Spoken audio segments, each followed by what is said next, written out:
Boa noite. Olá, boa noite. 2 policiais foram presos suspeitos de executar 2 homens em São Paulo. Eles teriam disparado cerca de 50 tiros. Autoridades só tomaram conhecimento do caso porque um vídeo gravado por uma testemunha circulou nas redes sociais. Os 3 PMs presos se apresentaram hoje no Departamento de Homicídios. Eles estavam acompanhados de policiais da Corregedoria e foram levados depois ao Presídio Militar Romão Gomes. Este vídeo, gravado na quarta-feira à noite, mostra o sargento André Chaves da Silva e o soldado Danilton Silveira da Silva, da Força Tática da PM, atirando contra os suspeitos. O laudo da necrópsia apontou 27 perfurações em Felipe Barbosa e 23 em Vinícius Procópio. Os PMs disseram que perseguiam os 2 jovens que fugiam num carro. Na versão dos policiais, eles haviam acabado de assaltar este homem. Caiu no chão. E aí, quando isso aconteceu, eles saíram. Entraram no carro e foram embora. Os PMs contaram ainda que o veículo dos suspeitos perdeu o controle da direção e bateu num poste. E que depois de fazerem uma varredura no carro, eles abriram a porta do motorista e um dos homens tentou sacar uma arma. Nesse momento, os policiais efetuaram os disparos. Com base no depoimento de testemunhas e nas imagens gravadas, a Polícia Civil e a Corregedoria da PM se convenceram de que o sargento e o soldado não contaram a verdade no boletim de ocorrência. E as justiças comum e militar decretaram a prisão dos 2 e também a do policial que dirigia a viatura no momento da ocorrência. O Ministério Público ainda suspeita que os policiais podem ter plantado armas e munições no carro em que estavam as vítimas. O ouvidor da polícia analisou as imagens e não descarta a hipótese de execução. Não pode fazer justiçamento. Caberia aos policiais criarem uma situação para deter, os bandidos, supostos bandidos, conduzirem até a delegacia, para a autoridade policial e eles sofrerem as sanções pelos crimes que eventualmente cometeram. Essa é a boa ação policial. A defesa do policial Danilton Silveira da Silva disse que não há elementos para a prisão. Segundo a defesa do sargento André Chagas da Silva, os militares não mentiram. De acordo com informações preliminares, os suspeitos mortos receberam cada um 7 tiros e não 23 e 27. Os advogados vão pedir para que os policiais respondam em liberdade. Veja agora outros destaques do dia. Farmacêutica Janssen atrasa o envio de 3 milhões de doses da vacina que chegariam amanhã ao Brasil. Supremo Tribunal Federal suspende a quebra de sigilo de 2 servidores do Ministério da Saúde. Prefeito do Rio anuncia carnaval fora de época em plena pandemia. Na série especial, como a Covid-19 piorou o drama da fome nas regiões mais pobres do país.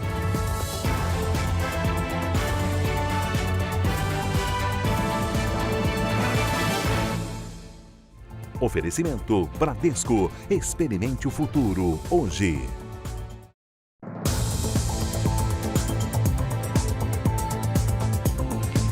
Um caderno com anotações foi encontrado com o miliciano Wellington da Silva Braga, o Eco, morto no Rio neste fim de semana. Entre as anotações, há um registro detalhado da contabilidade milionária da milícia, controlada por ele e apontada como a maior do estado. O criminoso que arrecadava milhões controlava tudo num caderno de papel. São 61 páginas que mostram o poder financeiro e bélico do miliciano. De maneira simples, Eco escrevia o quanto arrecadava, quem extorquia, os empréstimos e aluguel de pelo menos 100 fuzis e munição a outros criminosos. Isso aí dá uma dimensão do poder e da influência que ele exercia em diversos bairros do estado do Rio de Janeiro.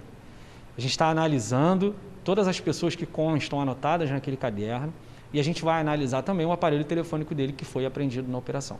Para um único bairro, Eco entregou 8 fuzis e 750 munições. As extorsões nesse outro local rendiam pelo menos R$16 mil por semana. O criminoso também exercia o domínio sobre os moradores, oferecendo alimento, R$50 mil em pães e 100 mil em cestas básicas. A ação que resultou na morte de um dos criminosos mais procurados do país foi planejada por 6 meses. A polícia descobriu que o Wellington da Silva Braga fez harmonização facial para mudar o rosto e tentou alisar o cabelo. Conversas telefônicas entre ele e a família foram monitoradas. E a descoberta da casa onde a mulher e os filhos moravam foi decisiva para surpreender o miliciano. O desenho é da planta do imóvel, onde a polícia identificou até uma possível rota de fuga. Foi por esse local que Eco tentou fugir e acabou baleado. O miliciano tinha ido visitar a mulher no Dia dos Namorados. O presente ficou na caixa. O criminoso só se deixava fotografar ao lado da família em passeios e festas de aniversário. As autoridades sabem que a morte de Eco não acaba com a maior milícia do Rio. Na linha de sucessão, aparecem aliados, traficantes e até 2 irmãos de Wellington, numa espécie de dinastia do crime. Mais interessante do que prender e do que matar é simplesmente você continuar investigando essa pessoa e desdobrando todas as dimensões envolvidas com ele. Na Bahia, um carro invadiu um bar e deixou vários feridos. Segundo testemunhas, uma cliente que tinha acabado de sair perdeu o controle da direção enquanto dava marcha a ré. O bar estava cheio quando um carro branco em marcha ré invade a calçada e atinge várias pessoas. Parte do teto cai sobre os clientes, que tentam fugir em pânico. O acidente foi nesse bar em Feira de Santana, a cerca de 100 quilômetros de Salvador. Segundo testemunhas, a mulher que estava ao volante tinha deixado o local minutos antes de tudo acontecer. Ela teria fugido a pé logo depois do acidente. Quando eu olhei para o lado, está um carro passando em cima, inacreditável. Aí, no momento, a reação foi ver se tinha alguém debaixo do carro. Entre as várias pessoas feridas, este casal, que chegou a ser hospitalizado.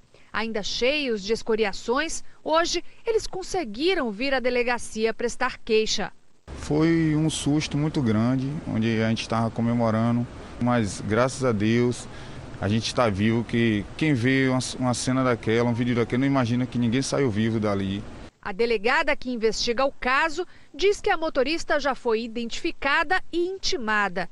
A polícia trabalha com 3 hipóteses: acidente, embriaguez ou intenção de atingir alguém que estivesse no local. Ela pode vir a responder por uma lesão corporal culposa de trânsito ou também, se ela agiu de forma premeditada, se investiu contra alguém sentado no bar, ela age com tentativa de homicídio. Uma prática comum entre ladrões de carro é jogar pedras em automóveis que passam por rodovias. Aí o motorista para ver o que aconteceu e é assaltado. No Rio Grande do Sul, uma mulher foi morta ao ter o carro atingido. Uma pedra de mais de 2 quilos atingiu o carro de Monique Fernandes Krischke, de 45 anos. Ela passava por um viaduto na BR-290 em Porto Alegre.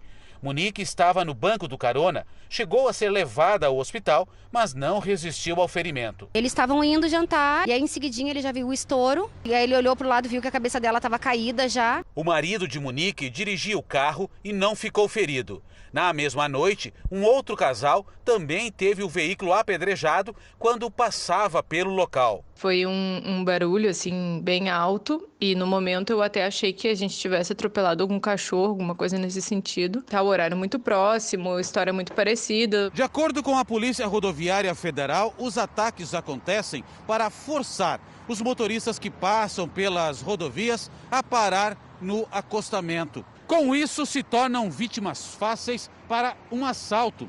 Enquanto um criminoso joga a pedra aqui de cima, lá embaixo, comparsas abordam a vítima. Em média, 2 ataques como esses acontecem por semana na região metropolitana de Porto Alegre. Neste vídeo, um outro motorista que também teve o carro atingido por uma pedra conseguiu escapar. Me deram essa pedrada aqui no vidro, tô cheio de caco de vidro. Não sei se não tem um pneu meu que está vazando. A Polícia Rodoviária Federal está reforçando a fiscalização nos trechos onde essas ocorrências acontecem. Quem for alvo de uma ação desse tipo, tentar, dentro do possível, não parar, seguir o veículo até um posto de combustível, um posto policial, um local com segurança, para aí sim comunicar à polícia. Pare com segurança. O prefeito do Rio surpreendeu especialistas em saúde ao anunciar um carnaval fora de época em plena pandemia. O evento seria na ilha de Paquetá, onde a população supostamente vai estar imunizada em setembro. Eduardo Paes não diz como será feito o controle de entrada à ilha. A notícia foi dada em uma rede social. Se tudo der certo, já temos o primeiro evento teste marcado. O prefeito se refere à possibilidade de um carnaval fora de época em Paquetá, no mês de setembro. A ilha fica na Baía de Guanabara, tem aproximadamente 4.500 moradores e só se tem acesso a ela de barco. A justificativa do prefeito é que até lá, todos os moradores da ilha estariam vacinados com a primeira e segunda doses e cumprido o prazo de 14 dias para adquirir anticorpos. Para isso acontecer, toda a população de Paquetá teria que receber a primeira dose até a próxima quarta-feira, caso a festa aconteça no último dia de setembro. O plano de vacinação em massa é uma iniciativa conjunta da Secretaria Municipal de Saúde do Rio e da Fiocruz.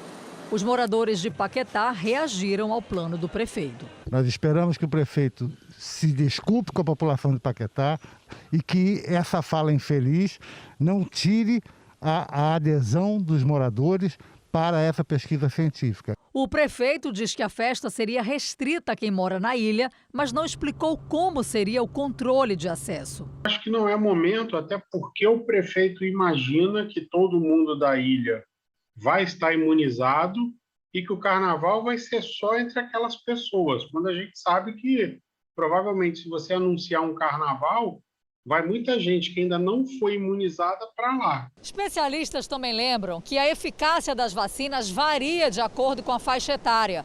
E lembram que o Brasil ainda não está pronto para eventos testes com grandes aglomerações. É que a imunização nos brasileiros ainda é baixa. E isso favorece a propagação de novas cepas. Se nós não controlamos a transmissão, esse teste tem uma grande chance de falhar. Só que nesse caso, falhar é o quê? Levar as pessoas a adoecerem e eventualmente morrerem.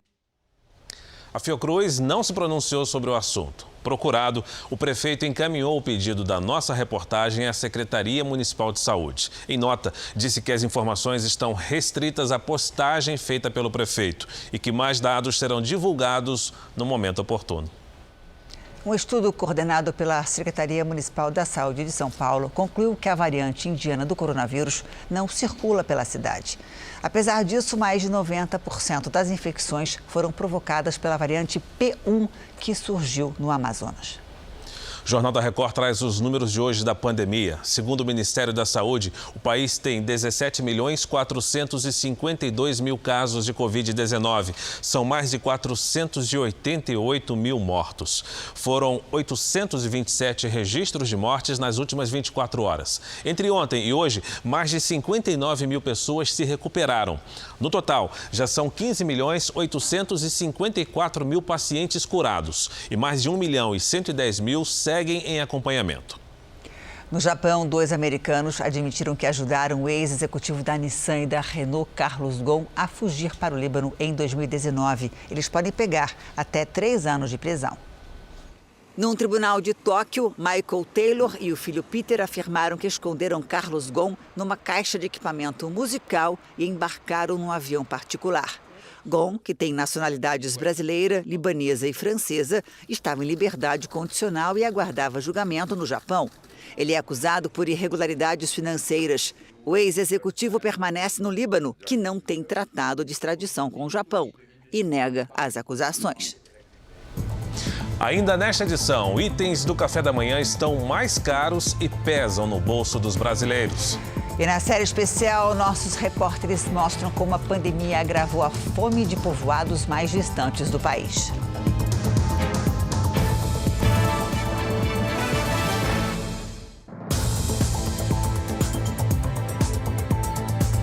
O ministro do Supremo Tribunal Federal, Luiz Roberto Barroso, suspendeu a quebra de sigilo de 2 servidores do Ministério da Saúde. O pedido havia sido feito pela CPI da pandemia.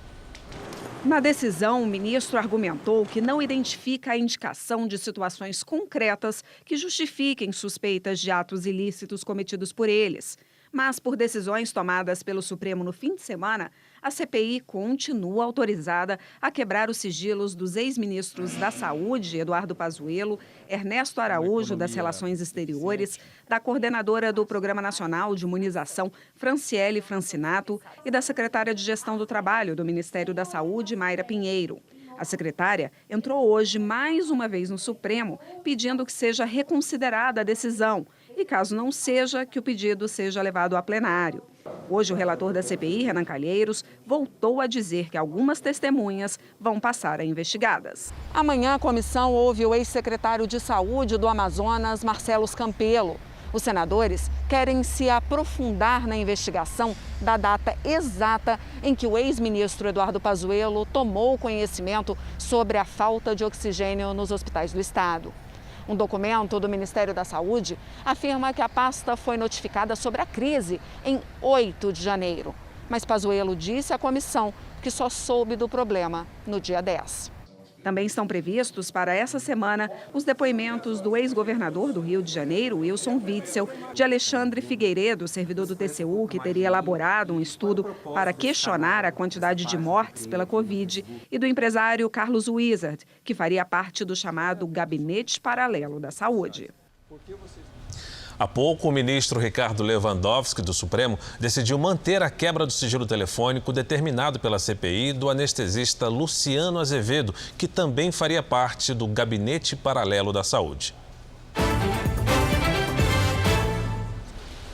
O rendimento real da caderneta de poupança é o pior em 30 anos. Mesmo assim, o investimento ainda é o preferido de muitos brasileiros.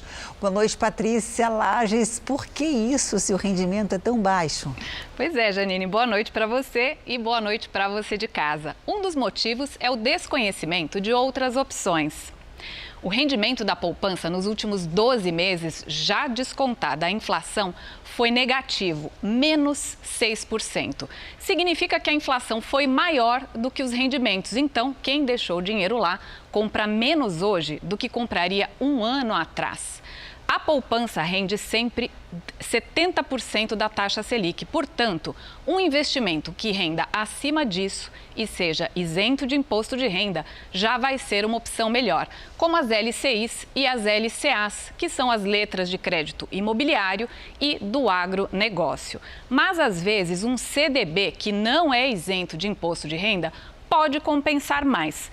Tudo vai depender da movimentação do mercado, do valor e do prazo do investimento. Então, como diz o ditado, o melhor é não colocar todos os ovos na mesma cesta, né? Diversificar. Exatamente, Janine. Olha, e falando em ovos, dá até para a gente comparar com as compras de supermercado. Você não precisa ir sempre ao mesmo supermercado e nem comprar os mesmos produtos. Você vai ao que estiver oferecendo as melhores ofertas naquele momento e, chegando lá, ainda compara os produtos similares para economizar mais dinheiro. Investir é a mesma coisa, não precisa ser em uma única instituição e nem no mesmo investimento. A cada dia há opções e também rendimentos diferentes. Para fazer as comparações, há simuladores de renda fixa nos sites das próprias instituições. E você também encontra informações simplificadas no r7.com/economize. Acesse lá, Janine. Ler a respeito, né? Informação. É tudo. Obrigada, viu, Patrícia? Tomou posse hoje o novo governo de Israel. O nacionalista Naftali Bennett, de 49 anos, é o primeiro-ministro do país. Depois de 12 anos no poder, Benjamin Netanyahu passou o cargo durante uma reunião fechada que durou cerca de 30 minutos. Ao lado do novo gabinete, Bennett posou para a tradicional foto de posse na residência do presidente israelense. Nas ruas, a população ainda está dividida sobre o governo de coalizão, que é o mais diversificado a já assumir o poder no país. A aliança para derrotar Netanyahu engloba partidos de direita, esquerda, centro e é o primeiro governo israelense a contar com a participação de um partido árabe. Bennett e o político de centro-esquerda, Yair Lapid, vão se revezar no poder. Uma união considerada por muitos frágil, já que os dois divergem em pontos cruciais. Milionário do setor de tecnologia, Naftali Bennett é o primeiro judeu ortodoxo a ocupar o cargo de premier. Já atuou como ministro da Economia, da Educação e da Defesa. A seguir, a pandemia atinge o comércio ilegal de cigarros. E na série especial, relatos de quem sente a dor da fome no Vale do Jequitinhonha, em Minas Gerais.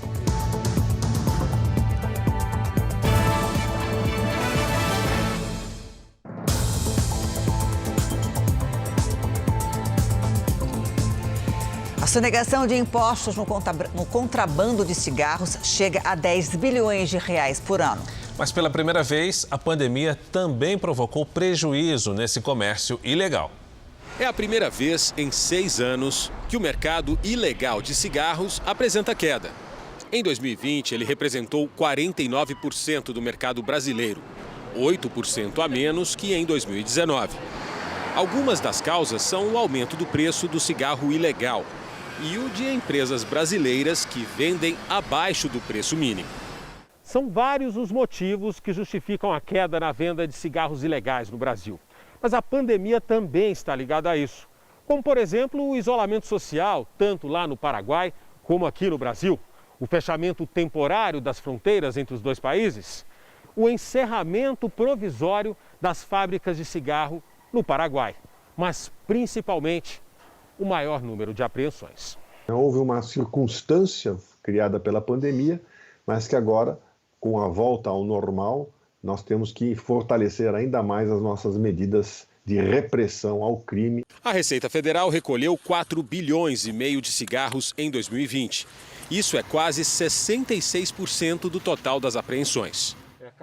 Só nas estradas do estado de São Paulo, a Receita Federal apreende milhares de cigarros falsificados todas as semanas.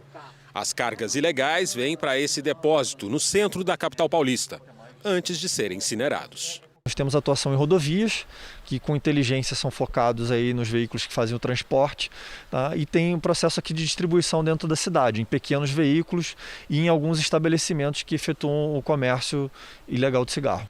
Para se ter uma ideia, entre as 10 marcas de cigarro mais consumidas no Brasil, 4 são irregulares. Com o contrabando, são sonegados 10 bilhões de impostos.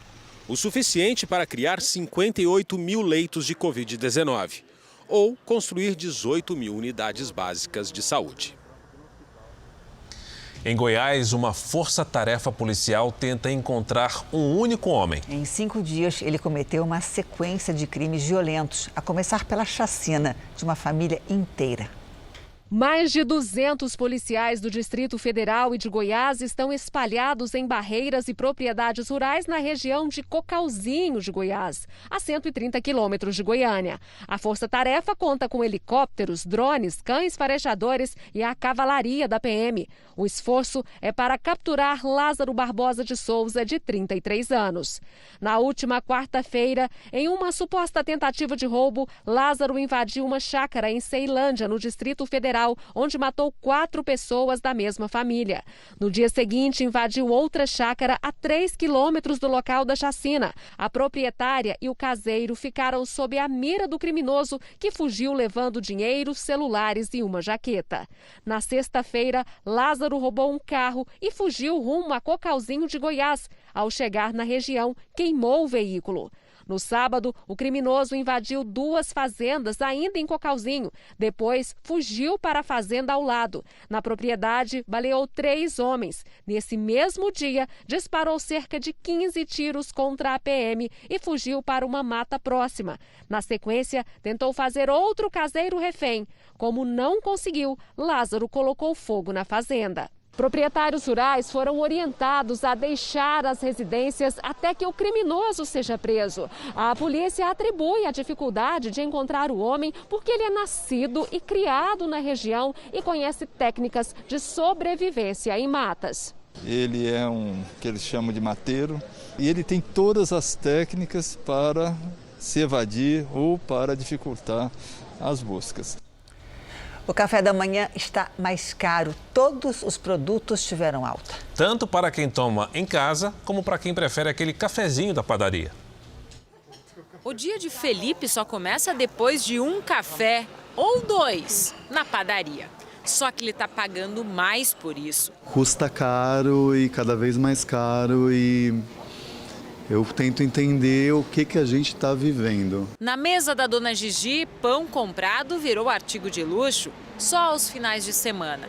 Para driblar a alta nos preços, ela mesma tem feito em casa. Eu faço o meu pão integral e é uma diferença muito grande para você comprar o pão integral no mercado e você fazer em casa. É muito grande. 1 quilo de farinha de trigo, eu faço normalmente 4 pães. A dona Gigi estava me contando aqui que não foi só o pão que ficou mais caro, mas outros produtos que compõem a mesa do café da manhã dela também, como o leite, por exemplo, especialmente ela que toma o zero lactose. Gigi, você lembra quanto que você chegou a pagar por uma caixa de leite? Eu cheguei a pagar em torno de R$ 2,50, R$ 2,60, dependendo do lugar, né? E agora? E agora eu estou pagando R$ 4,50. Tudo do café da manhã ficou mais caro no último ano. O açúcar, quase 24%. Passar margarina no pão, 20% a mais. E o café, cerca de 8%. O preço dos pães francês e de forma também subiu. A alta do dólar fez muito produtor preferir vender no exterior. Todas as commodities agrícolas estão tendo uma alta bastante forte esse ano, né? Então fica difícil esses itens do café da manhã não serem atingidos. Tomar café da manhã na padaria também não está fácil. Aqui, por exemplo, o cafezinho que custava R$ 5,00 passou para R$ 5,90.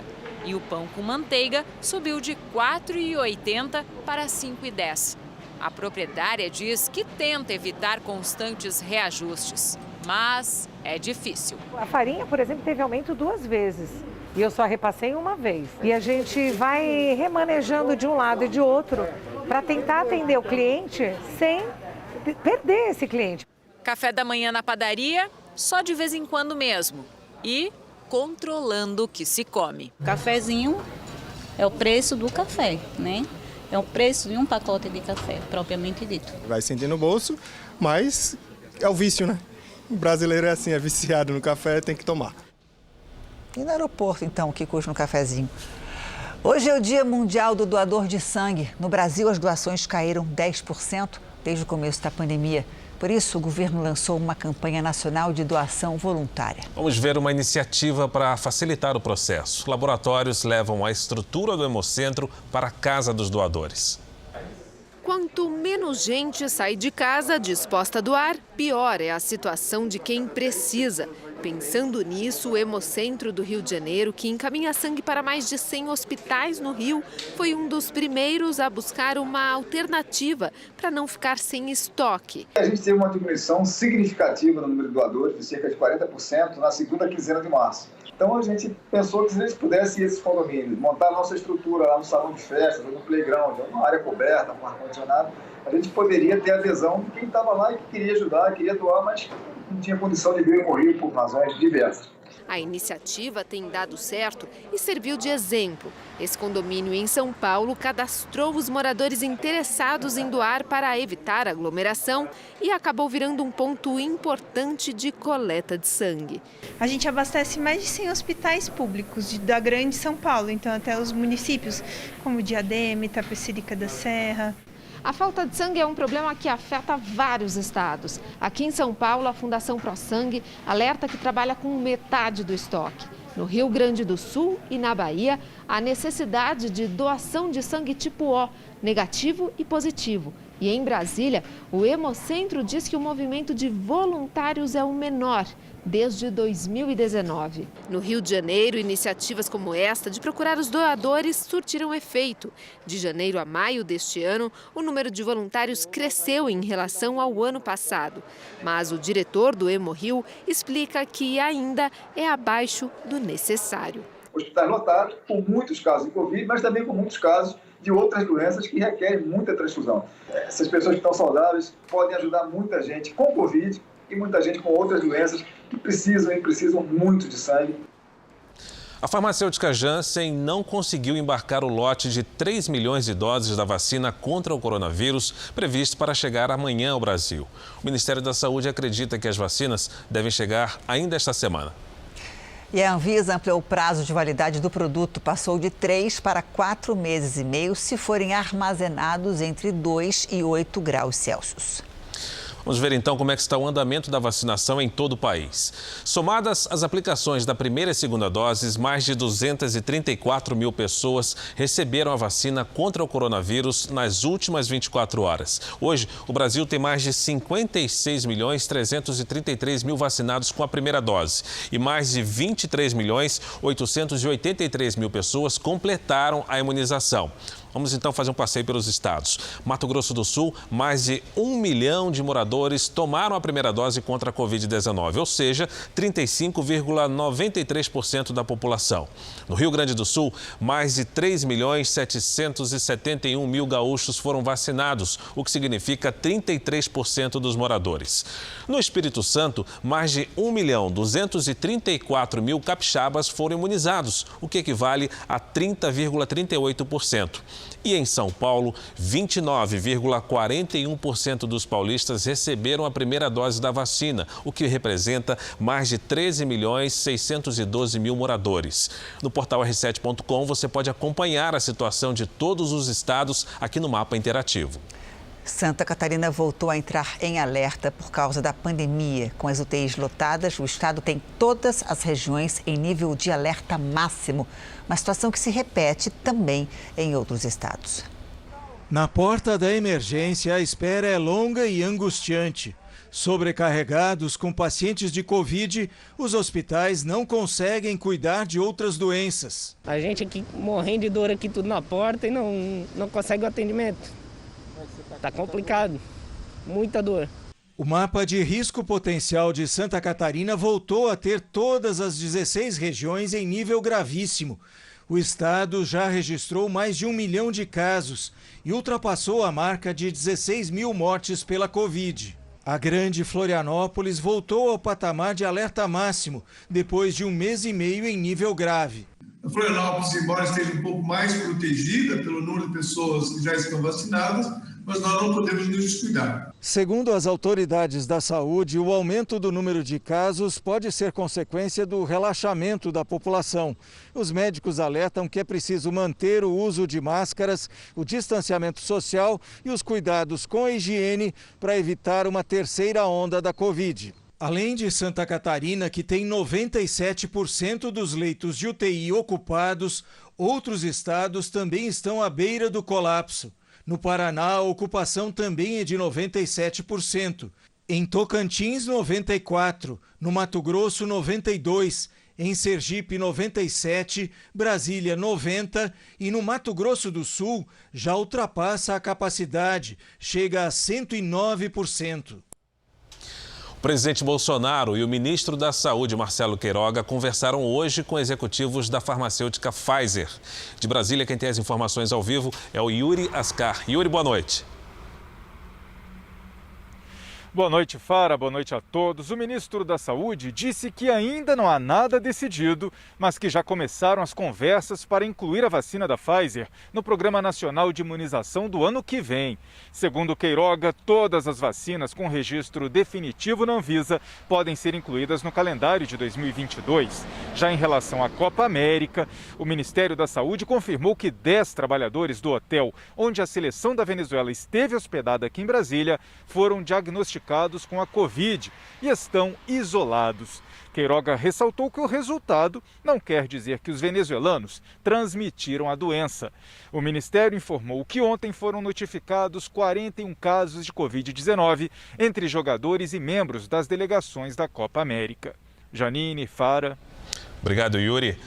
Numa entrevista exclusiva a uma TV americana, um ex-secretário de Estado do país disse acreditar que o coronavírus tenha escapado do laboratório de Wuhan.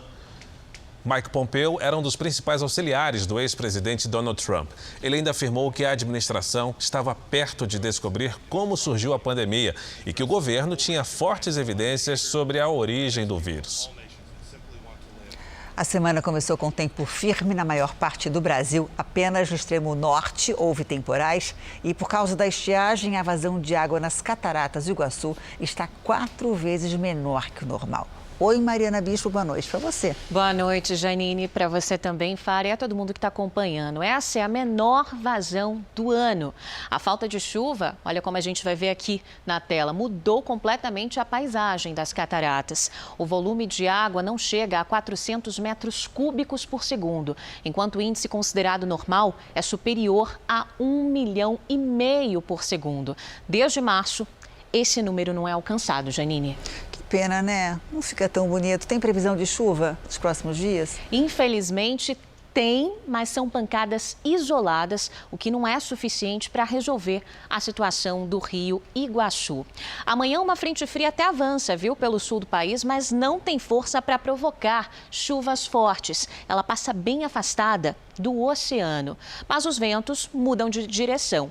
Por isso, esfria de novo no sul, em parte do sudeste e também no centro-oeste do país. No sul de Minas, por exemplo, mínima de 3 graus, com chance para geada amanhã.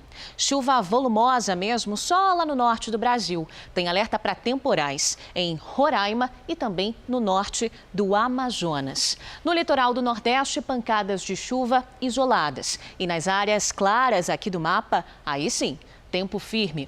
Máxima de 16 em Porto Alegre, 26 em Belo Horizonte e também em Brasília, 34 graus em Teresina e 31 em Porto Velho. Amanhã em São Paulo e no Rio de Janeiro, temperaturas amenas, máximas de 22 e 27 graus. Fara. O nosso tempo delivery de hoje, Mariana, começa com um pedido detalhado para Brasília. Esse pedido vem aí do Roberto. Sol com pancadas de chuva amanhã, aí em Brasília, Roberto, máxima de 26 graus. O Renner quer saber como é que fica o tempo em Itacoatiara, no Amazonas. Tem pancadas de chuva por aí também na sua cidade, Renner, com máxima de 32 graus. E você já sabe que também pode participar aqui do nosso Tempo Delivery com a hashtag Você no JR nas redes sociais. Boa semana para vocês. Obrigada pra gente. Obrigado, Mariana. Um incêndio de grandes proporções atingiu uma fábrica de produtos químicos hoje em Illinois, nos Estados Unidos. A fumaça escura pôde ser vista de longe. Quem mora perto da fábrica precisou deixar a área. Segundo os responsáveis pela indústria, todos os funcionários foram retirados em segurança. Mas durante o trabalho para controlar o fogo, um bombeiro se feriu. As causas do incêndio estão sendo apuradas. O Brasil pode receber 5,5 bilhões de reais por ano a partir de um imposto acordado entre as 7 nações mais ricas do mundo. A taxa seria cobrada de empresas multinacionais.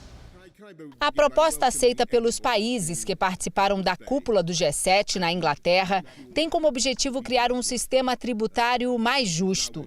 Segundo um levantamento do Observatório de Tributação da União Europeia, se o imposto mínimo mundial de 15% fosse adotado neste ano, o Brasil arrecadaria o equivalente a mais de 5,5 bilhões de reais. Valor acima do que seria arrecadado na Espanha, África do Sul, Índia, no México, Chile e em Portugal. No topo da lista estariam Estados Unidos, Canadá, Alemanha, China e França. Os líderes do G7 também concordaram em taxar as empresas nos países onde elas vendem produtos e serviços, não apenas onde estão sediadas. Entre os principais alvos estão as grandes companhias de tecnologia, como Google, Facebook e Apple. O texto será apresentado no mês que vem a ministros de Finanças e aos chefes dos bancos centrais do G20, grupo composto pela União Europeia e as 19 maiores economias do mundo, incluindo o Brasil. A cúpula do G7 foi seguida pela reunião da OTAN, a aliança militar que reúne os Estados Unidos, o Canadá e os países da Europa Ocidental. Neste ano, a novidade foi o reconhecimento por eles da ameaça representada pela China, nação que, segundo a OTAN, está expandindo seu arsenal nuclear, não é transparente sobre a modernização do setor de defesa e tem cooperado militarmente com a Rússia. Hoje temos aqui o Augusto Nunes de volta ao estúdio. Ele já está completamente imunizado, tomou as 2 doses da vacina contra o coronavírus. Que bom, Augusto. Boa noite para você. Boa noite, Janine. Boa noite, Fara. Boa noite a você que nos acompanha. Um levantamento recente divulgado pelo Congresso constatou que as grandes empresas de tecnologia, as chamadas Big Techs, vão muito bem no Brasil. Em conjunto, seu valor de mercado é 2,5 vezes maior que o produto interno bruto do país. Empregam pouca gente e o imposto sobre o lucro líquido é de apenas 4,4%, 76% menor que os mais de 19% pagos por empresas do mesmo porte que atuam em outros setores. Essa injustiça histórica será corrigida com o fechamento do acordo em fase de conclusão entre os integrantes do G7, que agrupa as 7 maiores economias do planeta. Por unanimidade, o G7 decidiu fixar um tributo mínimo de 15% para todas as empresas multinacionais, incluindo gigantes da tecnologia como Apple, Amazon, Google, Microsoft e Facebook. O acordo garantirá ao Brasil uma arrecadação anual calculada em 5 bilhões e 600 milhões de reais. Nenhuma dessas empresas será ameaçada pela falência por causa disso, mas é um dinheiro e tanto, sobretudo para nações atormentadas por crises econômicas agravadas pela pandemia de coronavírus. Janine, Fara. Obrigada, Augusto. Até amanhã, Augusto. A pandemia trouxe mortes, tristeza, desemprego e fome ao Brasil. Para mostrar a realidade de quem não tem o que comer, o Jornal da Record embarcou numa expedição pelo interior do país. Nós passamos por regiões isoladas e grandes centros urbanos que historicamente já sofrem com a falta de comida. E o que parecia impossível de piorar, piorou. A série especial desta semana começa em Minas Gerais, no Vale do Jequitinhonha, um lugar que já foi conhecido como o Vale da Fome. Lá encontramos um retrato trágico de brasileiros, muitas vezes invisíveis para a sociedade, que lutam para não morrer de fome. Maria Sueli, se você pudesse hoje escolher algo para comer, o que você comeria? Carne de boi, frango assado, um caldinho, que hoje eu vou se lembrando de um caldinho, tomar um caldinho, nem que fosse assim de mocotó. E comer um bolinho fofo também, né? Que é muito difícil aqui, a dificuldade é muito grande. E enfim, e verduras, né? A banana, né? Que eu gosto, melancia, um purezinho de batata, que é bom, né? Mas não tem, a gente não pode fazer nada, né?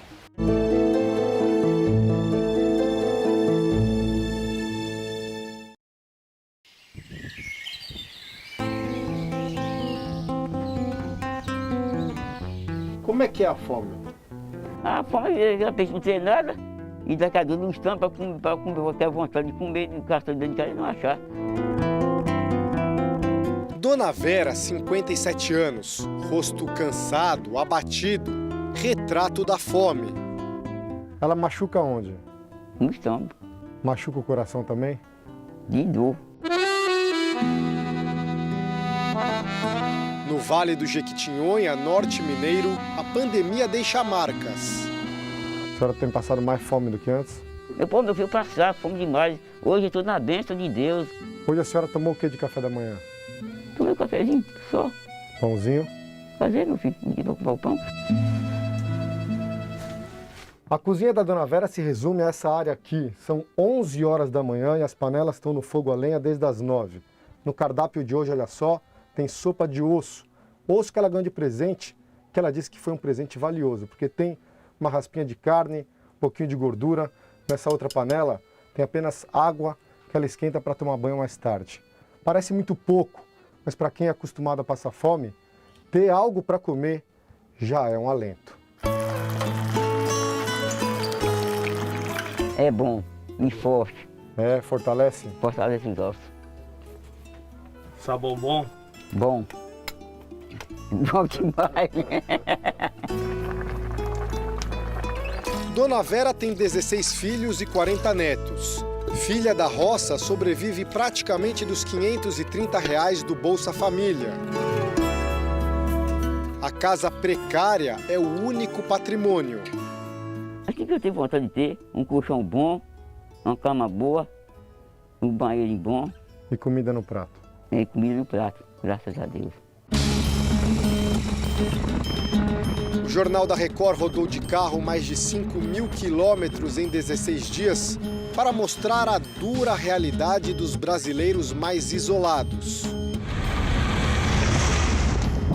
Entre São Paulo e Piauí, passamos por Minas Gerais, Bahia e Pernambuco. O Vale do Jequitinhonha é um dos retratos do crescimento da fome no país. O trabalho é árduo e, como a gente vê, envolve o esforço de toda a família. São horas e horas descascando a mandioca que depois vai ser transformada em farinha. Para encher um balaio como esse, demora muito, mas rende pouco produto. O pai de família diz que até antes da pandemia conseguia faturar cerca de R$500 por mês com a venda de farinha, mas agora ficou mais difícil chegar à cidade, as vendas caíram e, quando muito, ele consegue R$200 para sustentar adultos e crianças.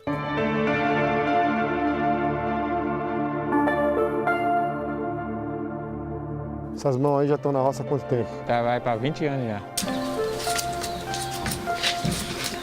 Quantas vezes eu sonhei com fome, aí levanta achando que tem alguma coisa, muitas vezes está o prato na mesa, não tem nada, sabe? Aí é mais difícil vai ficando, sabe? Depois quando a gente está com fome, você olha não tem nada, mais fome fica. Seu Vildacir é conhecido como Braga. No meio da entrevista dele, o neto chora. A tia tenta acalmar o bebê. Tá chorando por quê? Tá com fome. Tem alguma coisa para dar para comer ele agora? Tem só o peito mesmo. Quando não tem nada para dar para ele, só o peito, ele fica satisfeito? Fica não, fica chorando, fica enjoado. A casa de barro simboliza uma realidade de muitas famílias aqui do Vale do Jequitinhonha. Isso aqui é a cozinha simples e a gente percebe que hoje é dia de sorte. Tem panela no fogão, o almoço está garantido, mas por trás da aparente tranquilidade existe aqui, nesse momento, uma história de privação. Dona Edna e o seu Braga estão há quase 24 horas sem comer. Desde o almoço de ontem, foi a última refeição. Depois disso, eles deixaram o pouco que sobrou de comida apenas para os filhos. Só levantei cedo, tomei um cafezinho preto sozinho aí, fui para a roça, com a mandioca. Até agora já não. E vale a pena não comer nada? É, vale, né? Que os filhos da gente é tudo da vida. A gente não tem como deixar eles com fome. A senhora já foi dormir com fome? Já. Ontem mesmo eu nem comi. Não comeu foi nada? Nada. Como é que é ir dormir com fome? Sem nada. Deitou e fez um do pai, pronto. E consegue dormir? Consegue. Ele já acostumou já.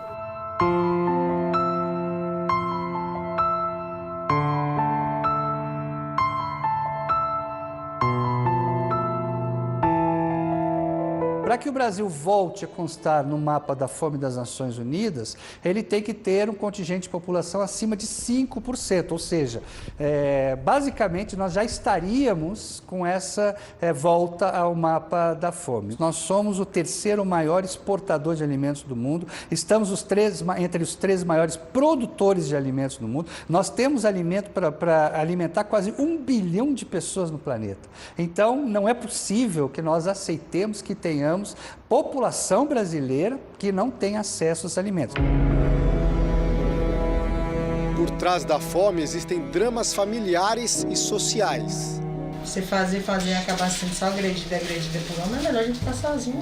Quantos homens já te bateram na vida? Eu acho que de todos que eu arrumei, só um que não.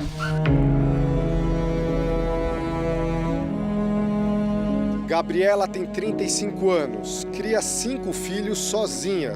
Foi condenada por tráfico de drogas, deixou a prisão durante a pandemia e encontrou uma vida muito pior. Fiquei 5 anos e 6 meses presa, eu saí tem 6 meses. Sim. E aí tá sendo mais difícil. Quando eu cheguei aqui na minha casa, não tinha nenhuma cama para meus filhos deitar.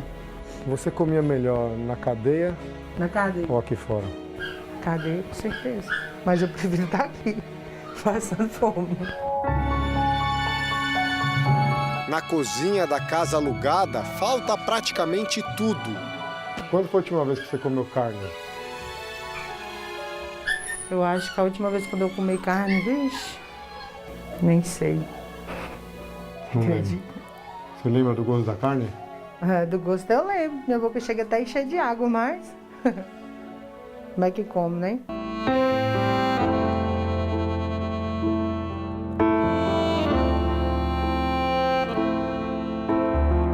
A fome castiga, machuca, faz envelhecer rápido. Mas quem conhece a dor da falta de ter o que comer, surpreendentemente está sempre pronto para dividir o pouco com quem sofre desse mesmo mal. Esse é todo o arroz que a senhora tem? É, todo. E o feijão é esse aí. E se vier alguém com fome aqui pedir um pouco de feijão, a senhora dá esse aqui? Uai, nós parte no meio, né? Mas vai faltar amanhã. Mas vai faltar amanhã, mas nós um pode servir o outro, né? E o arroz te pedir também? Também parte no meio. E se chegar alguém com muita fome para comer na hora, a senhora divide aquela comida lá? Divide a comida também, divide tudo. Fala não, nem pensar. Não.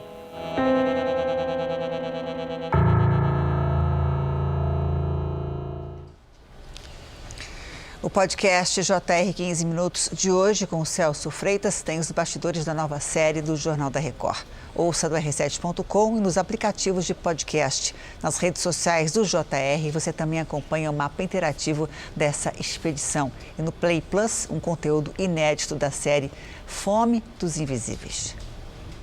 O Jornal da Record termina aqui. A edição de hoje na íntegra e também a nossa versão em podcast estão no Play Plus e em todas as nossas plataformas digitais. À 00:30 tem mais Jornal da Record. Fica agora com a novela Gênesis. Amanhã está de volta minha querida amiga Cris Lemos. Boa noite para você.